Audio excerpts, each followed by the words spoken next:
Hi, I'm Lore from TankSpot, and welcome to the 25-man normal video guide for the Lady Deathwhisper encounter. Lady Deathwhisper is fought in two phases, of which the first is by far the most complex. She'll shield herself with a mana barrier that causes any damage she takes to drain her mana instead. In order to get to phase 2, you'll need to empty out her entire mana pool. Deathwhisper herself has no aggro table during this phase and will stand still chain casting shadow bolts at random raid members along with a handful of other abilities I'll cover shortly. Meanwhile, waves of adds will be spawning from the edges of the room, 3 from each side and 1 from the stairs at the entrance. Two types of adds can spawn, Cult Fanatics and Cult Adherents. Cult Fanatics are fairly straightforward melee attackers, although they do have a very powerful cleave that will need to be avoided by melee DPS. Adherents are casters who will spend most of their time casting some fairly inconsequential DPS abilities. However, they do have a very dangerous curse called Curse of Torpor that increases ability cooldowns by 15 seconds. This should be dispelled immediately. The key to this phase is putting just enough DPS on the adds to kill them before another wave spawns and letting the rest of your DPS focus on killing the boss. Ideally, you should have melee DPS split between the two sides with one tank for each group and a third tank picking up the single add that spawns from the entryway. Although the type of add that spawns from the entrance appears to be random, the two side groups are always the same. As you're facing the boss, the group on the left will always be 2 Fanatics and 1 Adherent, and the group on the right will always be 2 Adherents and 1 Fanatic. The Adherents should be quickly burned down by melee DPS while the tank focuses on picking up the Fanatics. Once all 3 adds on a side have been killed, melee should run over to kill the entryway add. Meanwhile, your range and caster DPS will be focusing on the boss while also dealing with the rest of Deathwhisper's abilities. She'll be dropping large green death and decays on the ground from time to time. Move out of them. She'll also occasionally mind control a single raid member who will need to be crowd controlled quickly. The final tricks up Deathwhisper's sleeves, at least for phase 1, come in the form of spells she casts on her cultist minions. Deathwhisper can empower a cultist, granting it a couple extra abilities. Empowered Adherents cast a magic shield and a dangerous AoE, while empowered Fanatics will deal increased damage and heal for 300% of the damage they deal. These are somewhat dangerous, but it appears that they can be purged or possibly even spell stolen. She can also resurrect fallen cultists as skeletal adherents or skeletal fanatics.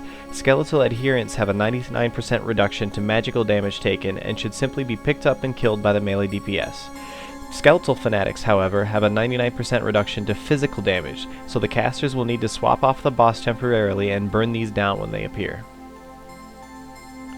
Phase 1 can take a while to get through, but if you can keep everything under control, it's fairly simple. Melee kills the adds, ranged kills the boss. Healers will need to be on their toes as damage has a tendency to come fairly quickly without warning on random raid members. Crowd control will need to be fast as well.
Once Deathwhisper's mana has finally been depleted, her mana shield is destroyed and Phase 2 begins.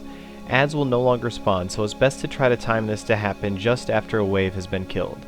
At the very least, make sure a tank is available to pick her up once the shield drops. Deathwhisper gains a few abilities during Phase 2. The first is a single target Frostbolt that she casts on the tank. This hits for around 50k and cannot be resisted, so you'll need to set up an interrupt rotation to make sure none get through. She also casts an AoE Frostbolt volley that appears to be unavoidable and simply needs to be healed through. Probably the most dangerous ability gained in Phase 2, however, is her Vengeful Spirits. She'll spawn a large number of these around the room, which will move to nearby raid members and explode for a very large amount of damage. These are unfortunately very small and hard to see, especially in the melee, so be watching carefully for them. Of course, she'll still be casting Death and Decay and mind-controlling raid members during this phase, so be sure to keep moving out of green circles and crowd controlling. Her last ability is called Touch of Insignificance. It's a debuff that reduces threat caused by 20% per stack with up to 5 stacks. She casts this on the tank, so your tanks will need to taunt off of each other every so often to keep from having threat issues.